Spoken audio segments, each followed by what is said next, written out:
Abra sua Bíblia, por favor, em João, no capítulo 7.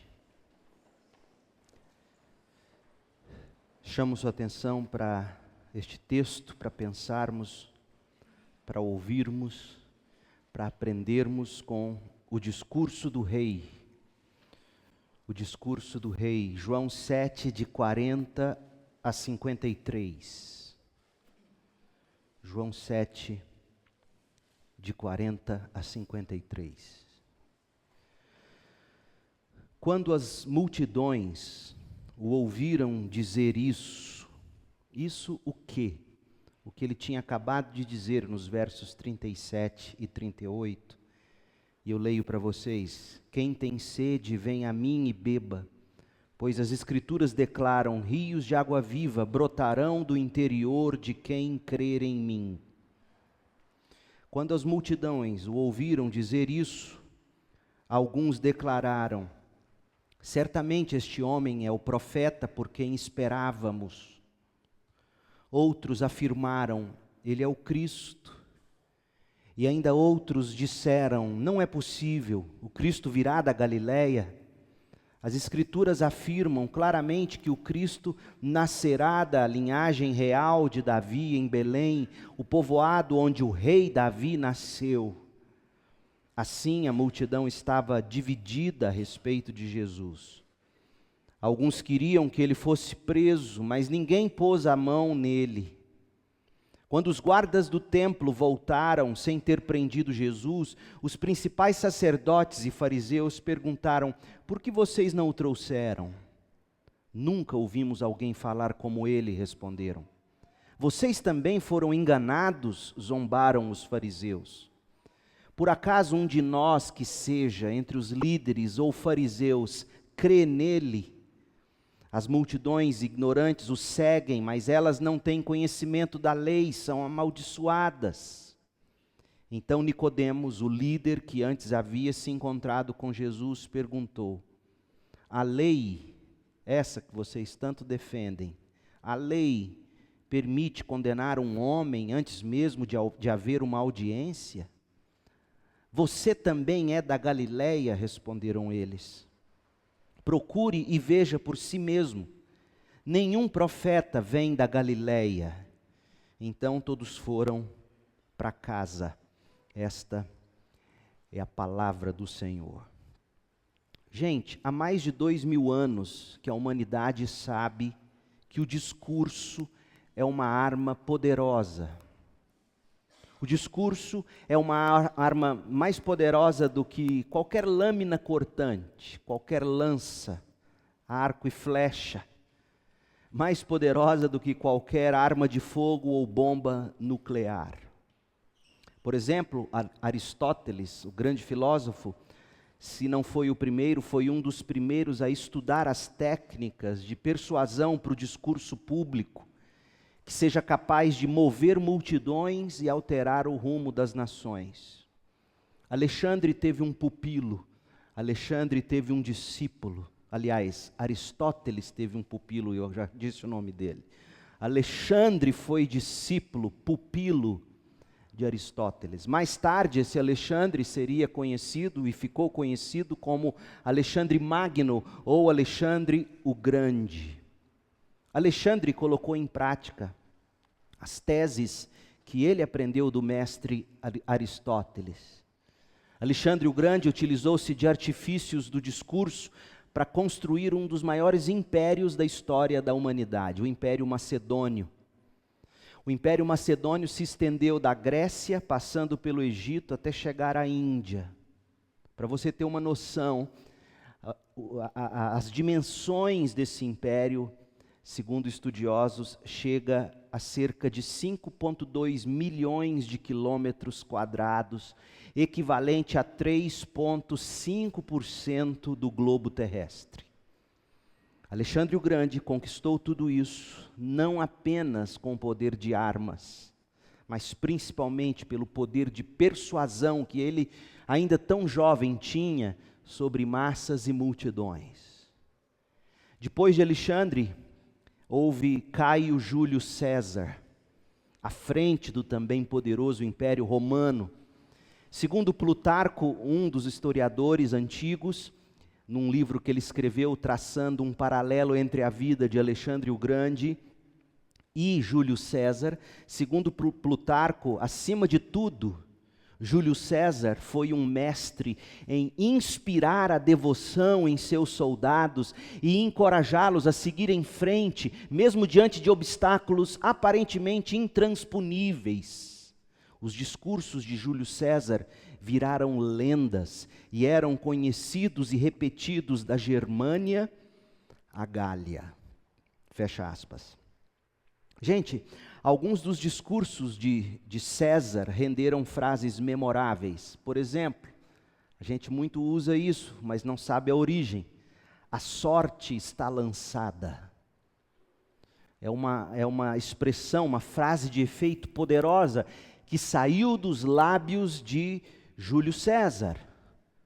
Quando ele estava às margens do rio Rubicão, voltando da França para a Itália, porque ele tinha que evitar que Pompeu roubasse dele, Júlio César, o trono de Roma. E aí, às margens do rio Rubicão, ele encoraja o seu povo, que voltava com ele, os seus soldados da França, vamos cruzar o Rubicão. E ele diz, a sorte está lançada. Outro biógrafo de Júlio César relatou que como escritor, como frasista, alguém que construiu frases que ficou para a história, e como orador talentoso, ele era cheio de levar, por exemplo, diante do Senado romano, quando ele ia discursar, depois de ter conquistado grandes vitórias para Roma, ele chegava diante do Senado romano e com suas frases de efeito e poder eloquente, ele arrancava o clamor do Senado. E uma das suas frases famosas, quando ele, depois de uma grande vitória, ele chega diante do Senado e diz, Veni, vidi, vici. Vim, vi, venci. Você imagina o povo ouvindo isso de um guerreiro? Segundo os gregos, a função da oratória é dupla. A oratória tem como função ensinar, mas não apenas ensinar, ouça bem, ensinar e deleitar os ouvintes. De fato, quando a gente lê os principais discursos da história, aqueles discursos que foram preservados e até nós chegaram, a gente quase sempre se enche de conhecimento e quase sempre é tomado por comoção pelas palavras desses homens e mulheres eloquentes, personagens da história. Faça um teste, vai no Google e digite discursos que mudaram o mundo ou grandes discursos da história. Você vai rastrear o resultado e você vai encontrar textos, artigos, livros, e se você puder, leia algum deles. Você vai ficar impressionado com o poder do discurso. A bem da verdade é que impérios foram construídos e destruídos não pelo poder das armas em última instância, mas pelo poder do discurso de grandes oradores na história, tanto para o bem como para o mal. Na história nós temos homens como Alexandre o Grande, Caio Júlio César, Winston Churchill, ex-primeiro-ministro britânico, o padre Antônio Vieira, em terras portuguesas, no nosso Brasil. Se você tem oportunidade de ler os sermões, os discursos do padre Vieira, você vai ficar impressionado com a capacidade daquele homem. Martin Luther King, o grande libertador da causa negra nos Estados Unidos, ele que era pastor e pregador batista, a eloquência dele, I have a dream, eu tenho um sonho, aquele discurso memorável dele, que rendeu a ele depois a morte. Grandes homens, grandes oradores na história, mas ninguém nunca falou como Jesus Cristo, nenhum. Aliás, essa era a opinião dos guardas do templo, que saíram com a missão de prender Jesus, mas depois de tê-lo ouvido falar, discursar, eles desistem do mandado de prisão que foi expedido pelos líderes judeus. Ouçam, mais uma vez, o que os guardas do templo disseram. João 7:45. Quando os guardas do templo voltaram sem ter prendido Jesus, os principais sacerdotes e fariseus, estes que os haviam enviado em missão de prender Jesus, perguntaram: por que vocês não o trouxeram? E a resposta é magnífica: não tinha como, ficamos encantados, nunca ouvimos alguém falar como ele, responderam. E aí vem a chacota, vem a zombaria dos líderes fariseus: vocês também foram enganados pelo poder de persuasão desse homem? Gente, essa era a opinião de quem ouvia Jesus. Bem no final do Sermão do Monte, lá em Mateus capítulos 5, 6 e 7, compõem o Sermão da Montanha, o sermão mais famoso de Jesus, sermão esse que provavelmente Jesus repetiu em diversas ocasiões diferentes. Prova é que nós temos uma versão dele em Mateus, uma versão parecida, mas com algumas diferenças em Lucas, e na verdade você não está encontrando nesses discursos contradições, você está encontrando relatos de ouvintes diferentes, de ocasiões diferentes. E Mateus nos dá uma dica muito interessante em Mateus 7, 28 e 29. Quando Jesus acabou de dizer essas coisas, diz o texto, a multidão ficou maravilhada com seu ensino. Por quê? Porque Jesus ensinava com verdadeira autoridade, diferentemente dos mestres da lei. Ocorre que quando os escribas, quando os mestres da lei discursavam, eles tinham como referência fontes secundárias, rabinos, tradições. Mas quando Jesus falava, ele falava com autoridade divina inerente. Seu discurso era diferente, ele era divino. O discurso de Jesus vinha do céu. A fonte de Jesus era o próprio Pai e não a tradição dos homens. De fato, ninguém nunca falou como Jesus. As palavras dos guardas do templo em João capítulo 7 são verdadeiras. Jesus falou como um rei. Jesus é o Rei dos Reis. E no texto que nós temos hoje em tela, João 7, de 40 a 53, a gente pode observar pelo menos 3 resultados desse discurso do rei. 3 resultados que eu quero ver com vocês. O discurso do rei, ele divide opiniões, versos 40 a 43. João 7, de 40 a 43, o discurso do rei divide opiniões, o discurso do rei desperta emoções, versos 44 a 49, e o discurso do rei desencadeia reações, versos 50 a 53. Eu quero ver um de cada vez, mas antes a gente precisa ouvir o discurso do rei em si mesmo. A gente precisa ouvir um pouquinho, fazer recortes nos discursos de Jesus, para a gente de fato perceber o que de fato tinha nesse discurso, que causava tanta divisão, que despertava tantas emoções e que desencadeava tantas reações. O que Jesus dizia, o que ele dizia, que dividia opiniões, despertava emoções e desencadeava reações. Veja o primeiro relato aqui que a gente já leu. Quando os guardas do templo chegam de mãos vazias e se apresentam diante das autoridades que tinham enviado eles, no verso 32 você vê que eles enviaram os guardas para pegarem Jesus em flagrante, discursando no templo. Quando eles voltam de mãos vazias, ainda ressoava no coração deles o último discurso que eles ouviram de Jesus.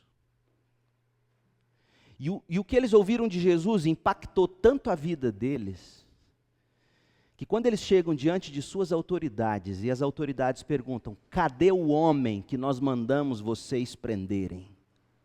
Esses homens sabiam que a insubordinação, ou seja, o não trazer Jesus, poderia custar a própria vida deles. Mas esses homens, eles não vacilam. Eles disseram o que eles realmente sentiram, eles disseram o que realmente pensavam, porque o que eles ouviram de Jesus impactou a vida deles. Eles não inventaram mentirinha. Eles disseram, olha o texto, para você sentir o drama da narrativa, verso 44. Alguns queriam que Jesus fosse preso, mas ninguém pôs as mãos nele. Quando os guardas do templo voltaram sem ter prendido Jesus, João nos conta isso. João quer que a gente enxergue aqui em submissão desses guardas. Os principais sacerdotes e fariseus, furiosos, perguntaram, por que vocês não o trouxeram? Eles não inventam desculpa. Eles poderiam ter dito, olha, a multidão nos impediu. Ou algo do tipo. Eles dizem a verdade. Sabe por quê? Nós nunca ouvimos alguém falar como ele. Nunca. Nos impactou, nos impressionou. Agora, a pergunta é, o que Jesus tinha falado? Aguinha, por favor. Hoje eu preciso mais do que nunca, gelada. O que Jesus tinha falado? Eu me lembrei da água pelo que eu vou ler. Olha o que Jesus tinha dito. João 7,37. No último dia da festa, o mais importante da festa, Jesus se levantou e disse em alta voz, quem tem sede, vem a mim e beba. Quem tem sede, vem a mim e beba, pois as Escrituras declaram, rios de água viva brotarão do interior de quem crer em mim. Deixa eu te perguntar uma coisa. Que tipo de ser humano fala desse jeito? Que tipo de pessoa chega diante de uma multidão, como eu estou aqui agora? Que tipo de homem ou mulher chega aqui, abre os braços diante de vocês, ergue a voz para que todos possam ouvir e diz assim, venham a mim todos que estão com sede, bebam de mim, rios de água viva fluirão do seu interior. Eu vou beber, obrigado. Que tipo de gente discursa assim? Fala para mim. Ou um louco fala assim, ou alguém realmente diferenciado. Honestamente, gente, uma pessoa normal, uma pessoa comum, jamais falaria como Jesus falou. Não é de admirar, portanto, que os guardas do templo tenham se justificado diante dos sacerdotes e fariseus, dizendo o que disseram. Nunca ouvimos alguém falar como esse homem. Então, João, quando nos registra isso aqui, as palavras de João pretendem causar em nós o mesmo tipo de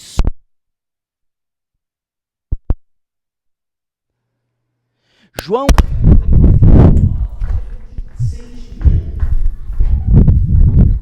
quer produzir em nós o mesmo tipo de sensação. Uau!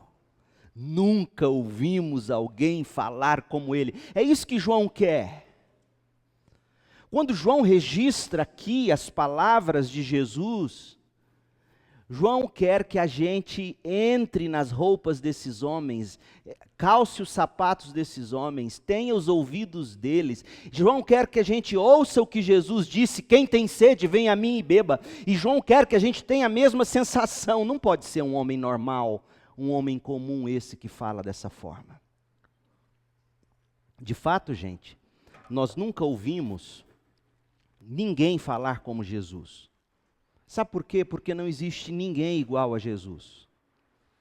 Tudo que Jesus disse, tudo que Jesus fez, a forma como Jesus viveu, revelam para nós a glória da graça e da verdade de Deus estampadas na face de Jesus, conforme nós temos aqui na revelação dos evangelhos.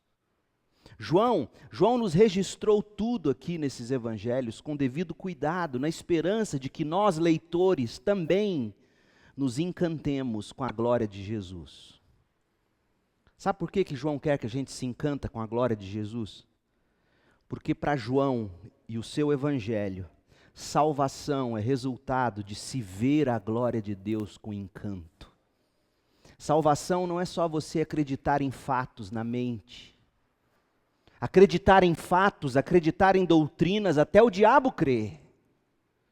Salvação é você, através desses fatos, dessas doutrinas que penetram sua mente, que fazem sentido na sua cabeça, essas doutrinas descem para o seu coração e encantam você com aquilo que você enxerga de Deus na vida de Jesus. Então João quer que a gente leia esse evangelho como quem está assistindo a um grande filme, e João quer que a gente se encante com esse personagem real, histórico.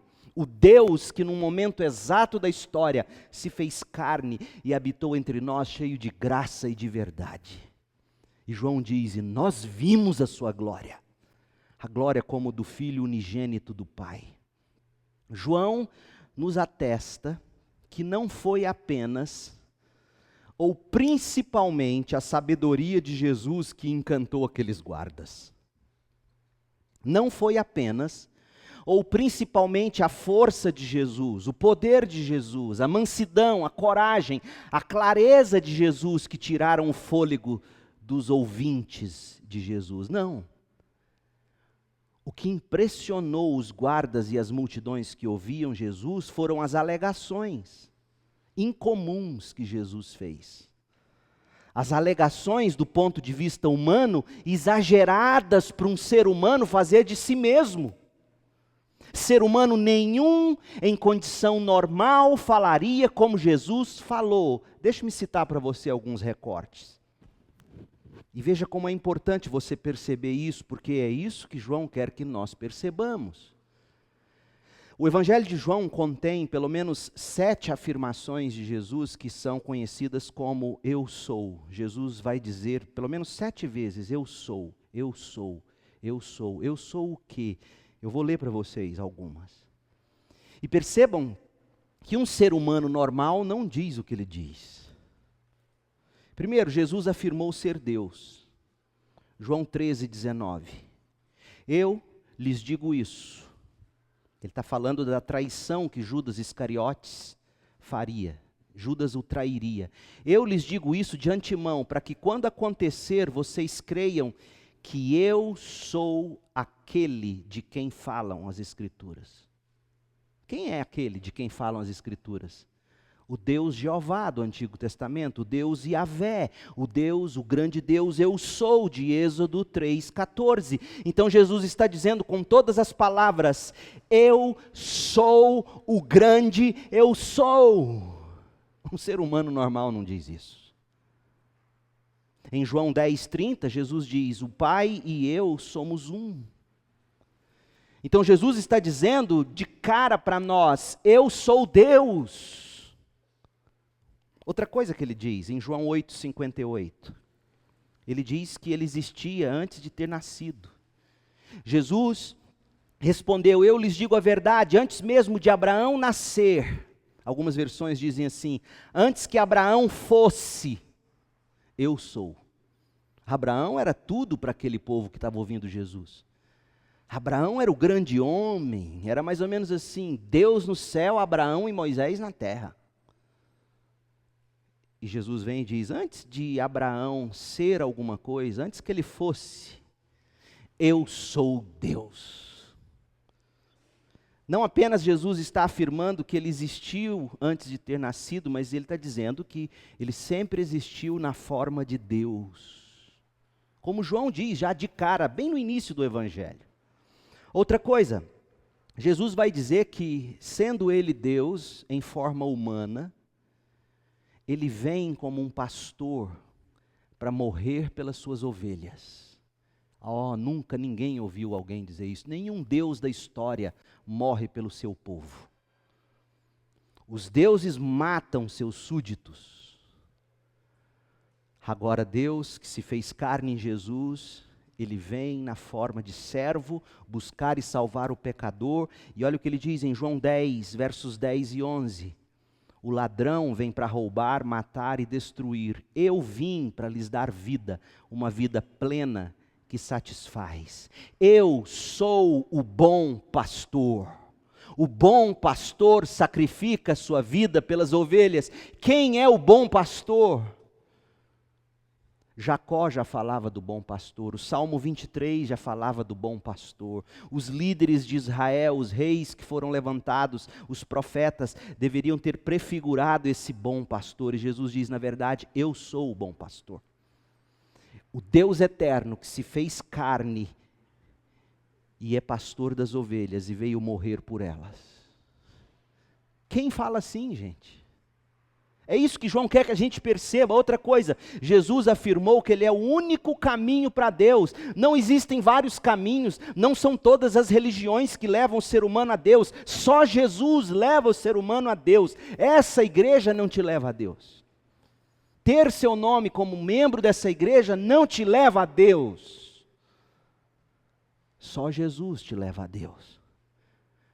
E com isso eu não estou dizendo que não é importante membresia na igreja. Se você fizesse o curso de novos membros, você veria o valor que nós damos à membresia. Mas olha o que Jesus mesmo disse em João 14,6. Jesus disse, eu sou o caminho. Eu sou a verdade, eu sou a vida. Ninguém pode vir ao Pai. Ele não diz ninguém pode ir ao Pai. Vir ao Pai senão por mim. Por que ele diz vir ao Pai? Porque Jesus e o Pai são um só. Ninguém vem ao Pai senão por mim, através de mim. Agora, como é que você encontra o caminho? Como é que você encontra a verdade? Como é que você encontra a vida?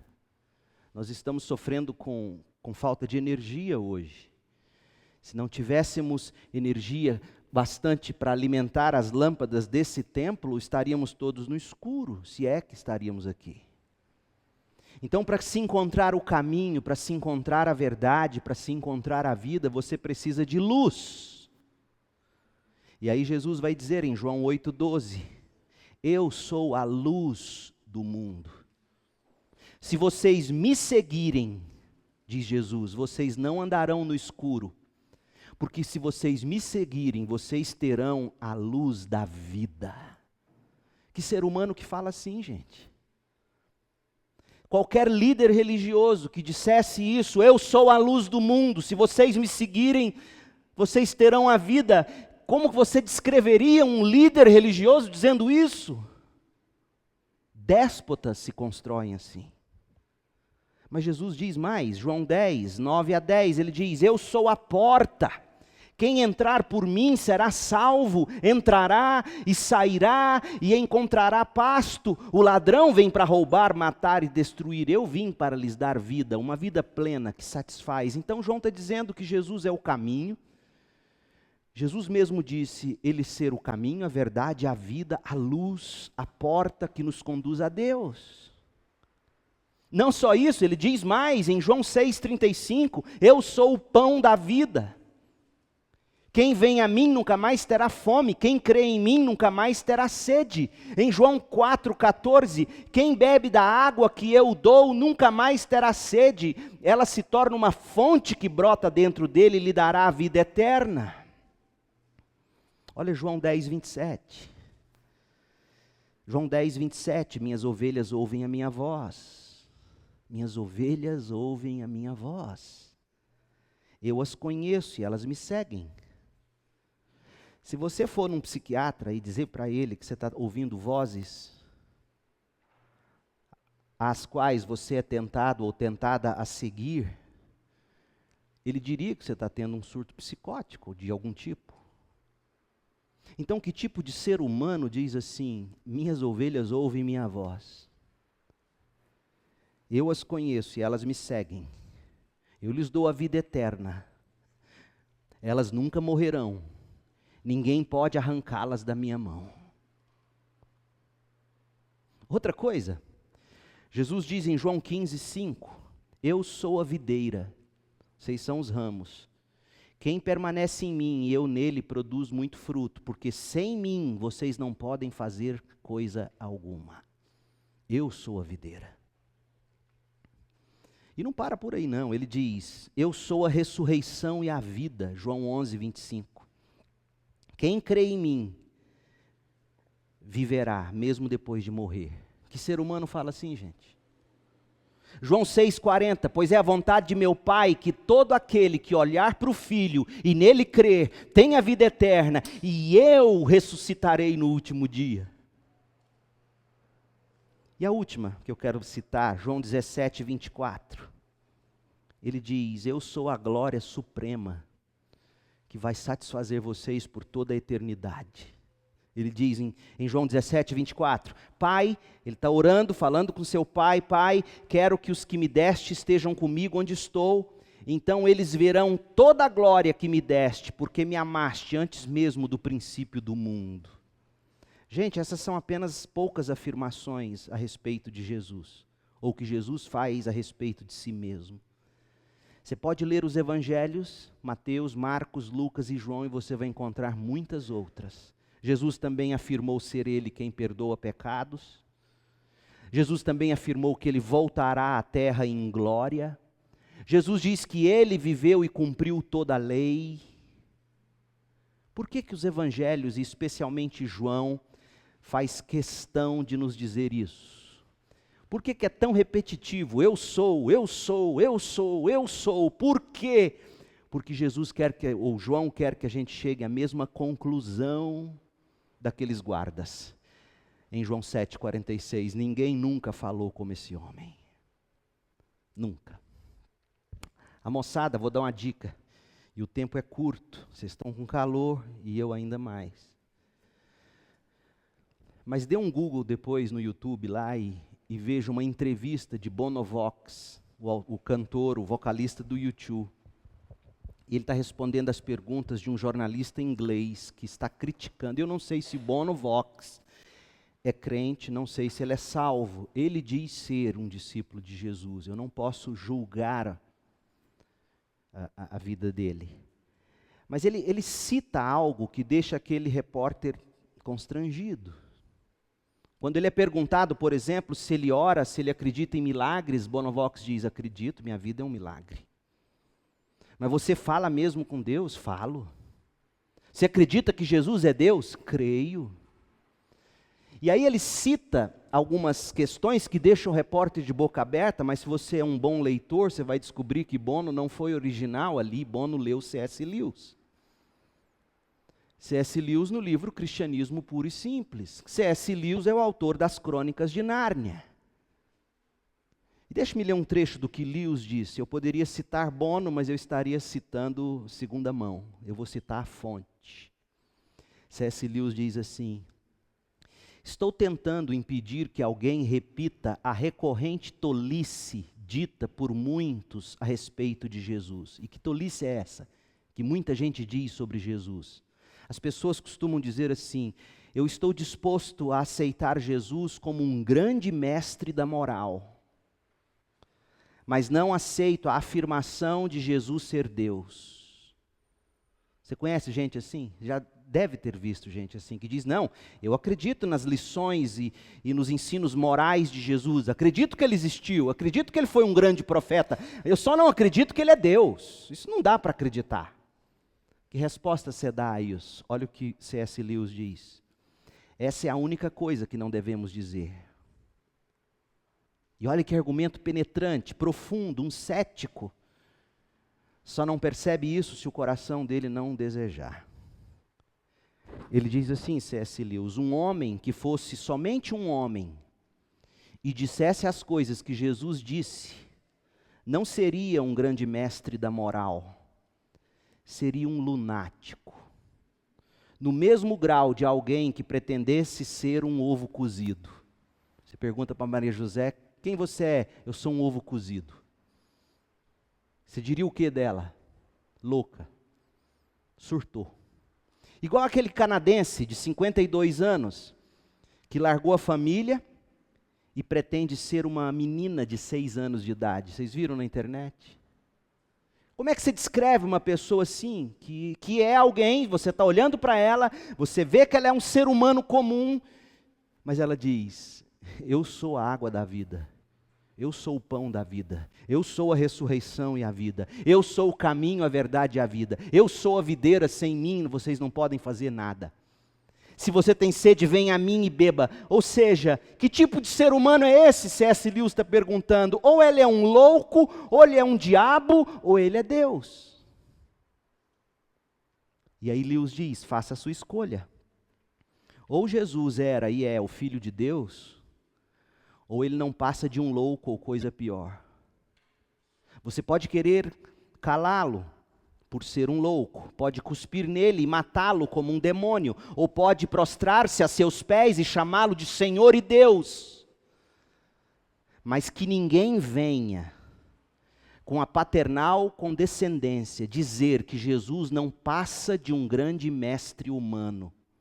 Jesus não nos deixou essa opção, Ele não quis nos deixar essa opção. Nós somos confrontados então com uma alternativa assustadora. Ou Jesus, esse homem de quem estamos falando, era e é o que ele dizia ser, Deus, ou ele era um lunático, coisa pior.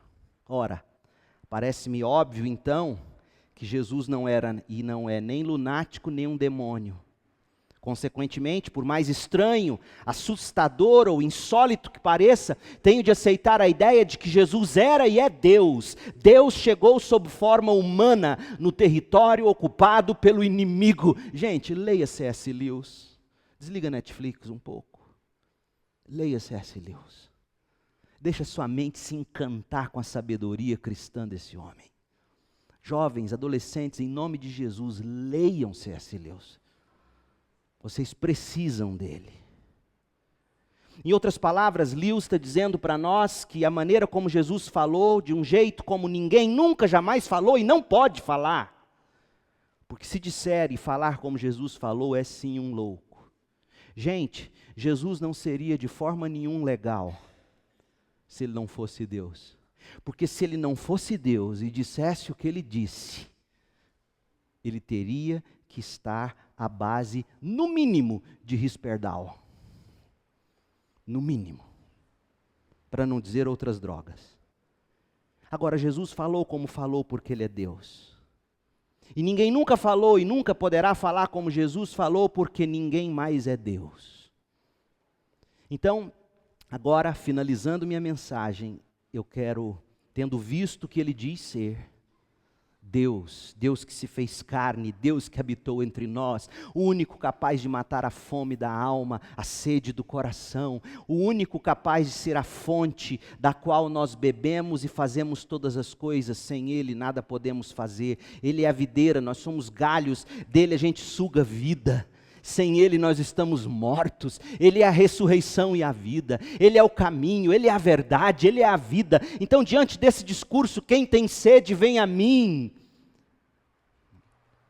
Que tipo de resposta o ser humano costuma dar? Que tipo de resposta? Olha para o texto comigo. João 7, a partir do verso 40. Em primeiro lugar, o discurso do rei divide opiniões. Versos 40 a 43. Gente, é sempre assim e será sempre assim. Quando as pessoas ficam expostas ao discurso do rei, elas tendem a ter opiniões divididas. Olha o verso 43. Assim a multidão estava dividida a respeito de Jesus. Que tipo de divisão houve entre eles? Em primeiro lugar, alguns tinham a visão correta de quem Cristo é, mas não adequada. Verso 40. Quando as multidões o ouviram dizer isso, alguns declararam: certamente Jesus, este homem, é o profeta por quem esperávamos. Sim, Jesus era o profeta enviado de Deus, conforme Moisés falou em Deuteronômio 18:15. Mas Jesus não é só profeta. Jesus não é só um sábio, não é só um mestre da moral, Jesus não é só um líder espiritual, Ele é profeta, sacerdote, rei, Ele é Deus em forma humana. Então eles tinham uma visão correta, um profeta, mas não adequada, porque não era a visão toda. Será que não seria você um desses? Sim, pastor, eu acredito em Jesus, eu até leio a Bíblia, eu quero seguir os ensinos dele. Ou você toma Jesus por quem Ele é, ou dizer que ele é profeta não te ajudará em nada. E para você ser coerente com você mesmo, com a lógica, com a razão, se você disser que Jesus é só um profeta, você está lendo a história de um louco e seguindo o ensino de um louco. Mas ele não é louco, porque ele não é só profeta, ele é Deus. Segunda opinião, alguns têm uma visão correta, mas descomprometida com Cristo. Olha o verso 41. Outros afirmaram: Cristo, ele é o Cristo. Sim, ele é o Messias, alguns diziam. Mas esses homens que diziam que ele é o Messias, são os mesmos que no verso 53, terminando esse capítulo, leia aí como é que termina o capítulo, diz que todos voltaram para onde? Para casa, nenhum deles seguiu Jesus. Então como é que eles poderiam dizer que ele é o Messias, e cada um ia para casa, viver a vida que eles sempre viveram? Pode ser que seja o seu caso. Você olha para Jesus e diz: não, eu sei que ele é um profeta e eu sei que ele é o Messias, enviado por Deus. Ele é Deus, eu acredito nisso. Mas não o segue. Ou, no máximo, ouve as palavras dele, quando tudo termina, volta para casa, volta a fazer as mesmas coisas, volta para o seu mesmo ambiente, para a mesma pornografia, para o mesmo pecado, para a mesma vida perdida de sempre. Então não adianta você ter uma visão correta e não adequada, não adianta você ter uma visão correta, mas descomprometida. E a terceira divisão, alguns rejeitam prontamente o discurso de Cristo. E aí eles encontram razões muito frágeis, que mais parecem desculpas. Olha o que eles dizem no verso 41 ainda. E ainda outros disseram: não é possível ele ser o Cristo. O Cristo virá da Galileia. As Escrituras afirmaram claramente que o Cristo nascerá da linhagem real de Davi, em Belém, o povoado onde o rei Davi nasceu. Gente, eles sabiam que Jesus não nasceu na Galileia. Jesus cresceu na Galileia, ele nasceu em Belém. Bastava uma pesquisa mais profunda, se eles não soubessem da verdade, todos saberiam disso. Mas, na verdade, eles levantam uma hipótese ou uma meia-verdade, ou seja, ele foi criado na Galileia, e da Galileia, diz as Escrituras, não pode sair nenhum profeta, o Messias não vem de lá, então ele não é o Messias. Na verdade, isso não é um argumento, na verdade é uma desculpa esfarrapada, que o coração deles abraçam porque era conveniente. Talvez seja seu caso. Você nega essa vida comprometida com Jesus, você nega esse crer adequado em Cristo, porque é conveniente ao seu coração se apegar a meias verdades, ou se apegar a alguma coisa fora do seu contexto total. E aí você vê gente, por exemplo, discutindo assim: eu não posso acreditar em Adão e Eva, pastor. Eu não posso acreditar nesse negócio de diabo. E aí você pega algo pensado, isolado, sem entender o todo, e você pega isso como grande argumento para dizer: não dá para ser crente. Não estaria você sendo como um desses que, diante do discurso de Jesus, o coração achou mais fácil encontrar uma desculpa com nome de argumento? Então o discurso do rei, ele divide opiniões. Alguns se mostram com visão equivocada, inadequada, outros descomprometidos e outros céticos. Segundo, o discurso do rei desperta emoções. Porque toda opinião é fruto do coração. Nenhum de nós emite opinião sem com que aquilo que a gente acredita na cabeça tenha passado pelas emoções. Não tem como você ser 100% apenas racional. Ninguém é assim, porque nós não fomos criados apenas como seres racionais. Nós somos seres sentimentais também. E todos os nossos argumentos, eles acabam brotando do coração. Então, todas essas opiniões divididas aqui que a gente viu no texto, são frutos de um coração que teve suas emoções despertadas quando ouviram Jesus.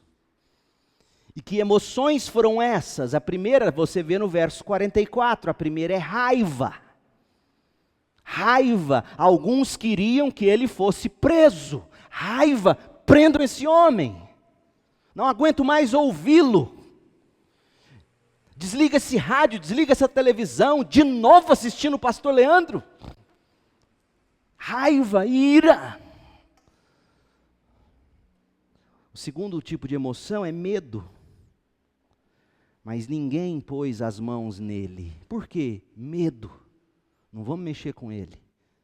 Sabe lá quem está por trás disso? Sabe lá o que a multidão faz? Então, é medo. Terceira emoção é a indignação, verso 45. Quando os guardas do templo voltaram sem ter prendido Jesus, os principais sacerdotes e fariseus perguntaram: por que vocês não trouxeram? Indignados, nos desobedeceram. E aí vem as emoções dos guardas, no verso 46, eles estão maravilhados, eles dizem: nunca ouvimos alguém falar como esse homem. Maravilhamento, quando se ouve Jesus, quando se ouve a palavra, você sai encantado. Nossa, o pastor hoje estava inspirado. Não fui eu, é Deus, pegando a palavra de Deus, que eu procuro transmitir, e fazendo essa palavra penetrar você, e isso encanta você. É Deus que desperta isso. Outro sentimento é a zombaria, verso 47. Os líderes ouviram os guardas dizer que tinham se maravilhado e zombaram deles. Vocês também agora estão seguindo esses crentes? Vocês também agora caiu nessa? Então não se iluda, sempre que alguém entra em contato com o discurso do rei, de alguma forma, se esse coração é incrédulo, vai brotar a zombaria. Agora você é crente? Agora você vai ficar lá dando dinheiro para o pastor? É o tipo de comentário que surge. Outra coisa, orgulho e arrogância. Olha os versos 48 e 49. Os líderes fariseus dando a dura nos guardas, eles, sabe qual é o critério da verdade para esses líderes fariseus? Eles mesmos. E olha o que eles dizem: por acaso um de nós que seja entre os líderes, entre os fariseus, por acaso existe alguém entre nós crente?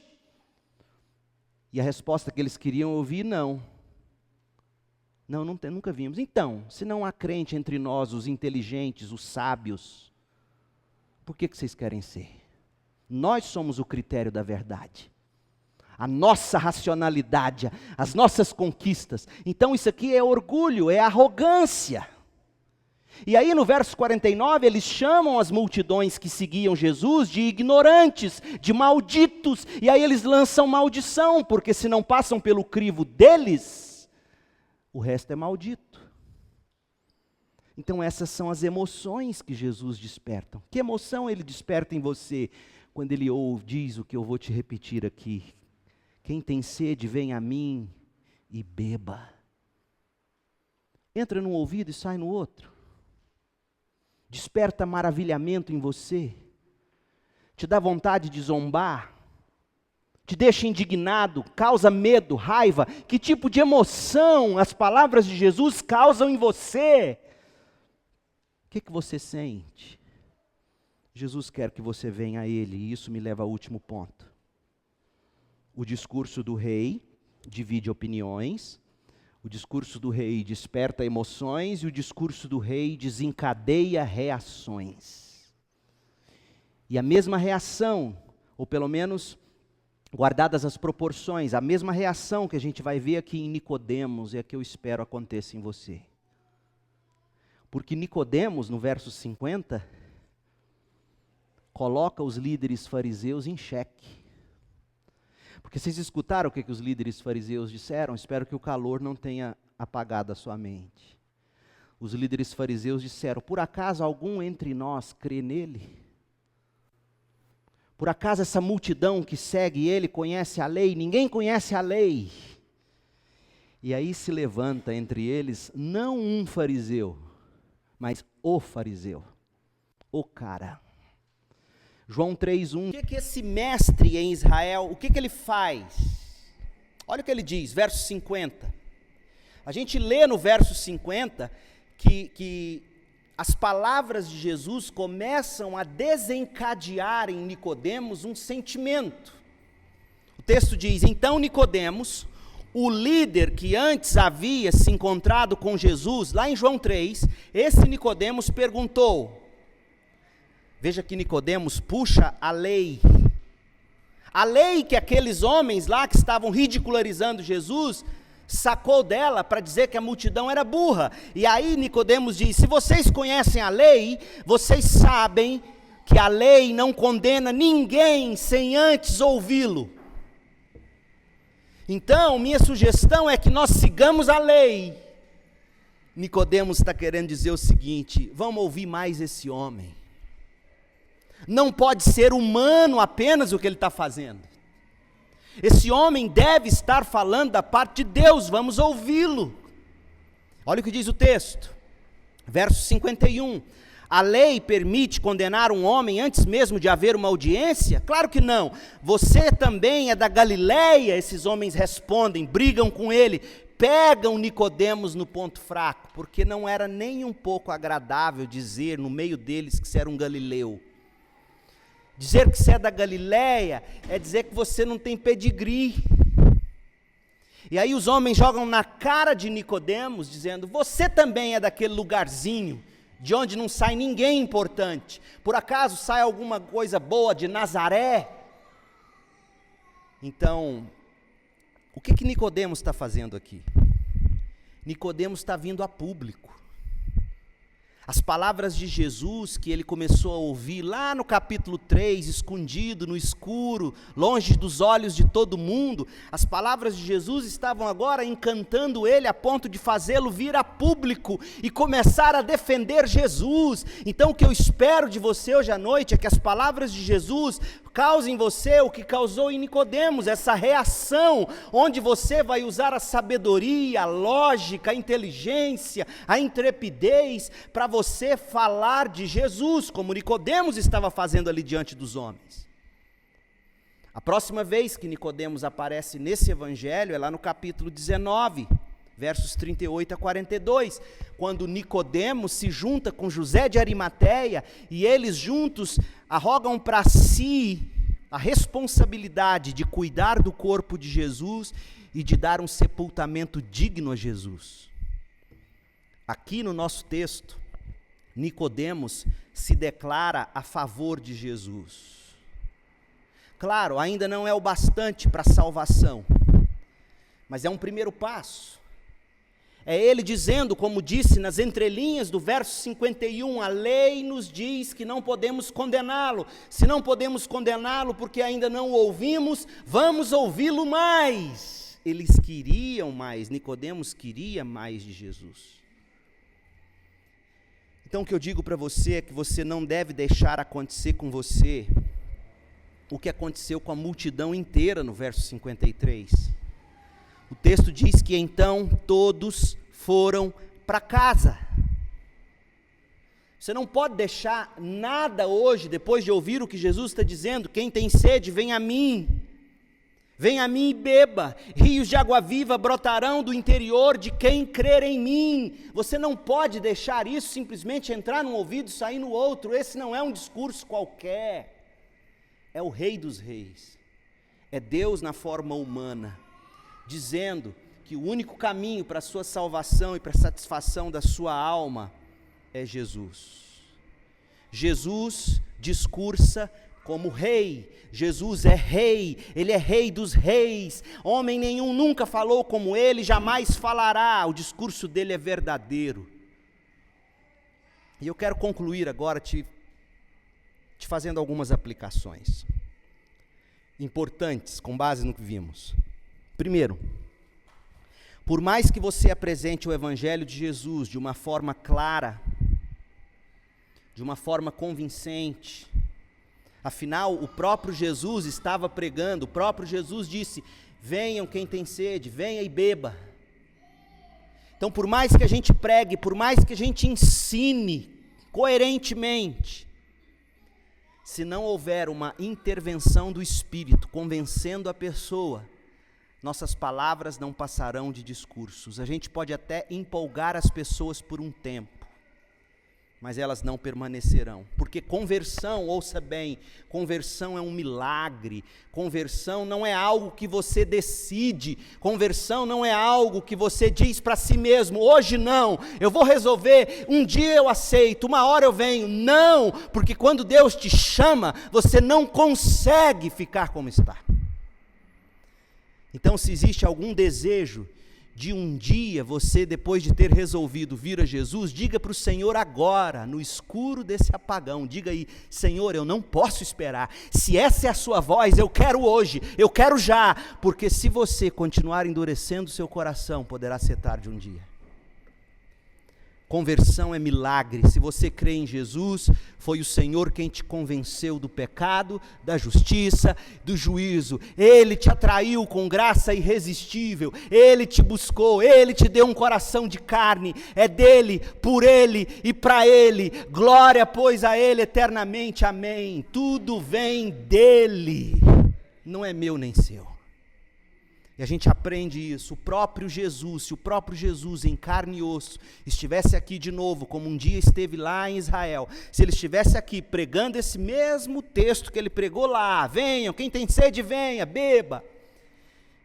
Se o Pai não trouxesse alguns de vocês, ou de nós, todos nós permaneceríamos no mesmo estado. Então o que você tem que estar fazendo agora é dizendo assim no seu coração, Deus, eu quero crer, faça-me crer, não me deixe ser como aqueles homens com opiniões divididas, não me deixe ter aquele tipo de emoção que espanta Jesus, que quer Jesus longe, preso, não, eu quero o mesmo tipo de emoção de Nicodemos, eu quero ouvir mais de Jesus, eu quero aprender mais de Jesus. Segundo, o coração humano, a parte da graça de Deus, é impotente por causa do pecado. Veja aqui os líderes fariseus, veja os sacerdotes, tinham a Bíblia inteira na cabeça, mas não tinha no coração.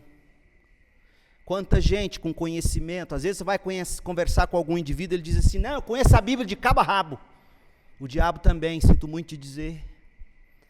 Não adianta nada você conhecer a Bíblia de cabo a rabo, se a Bíblia que você conhece de cabo a rabo não penetrou seu coração e não transformou você. Estava tão bom, estava até mais empolgado. Não adianta nada isso. Você tem que ter essa palavra no seu coração. Então hoje à noite você tem que pedir e dizer, Deus, que essa palavra não fique só aqui, não apenas no nível do encantamento, eu quero que essa palavra mude a minha vida. Terceira coisa,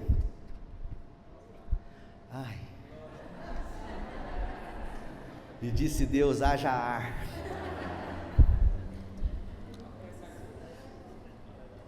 Terceira coisa que você tem que aprender hoje à noite com Jesus,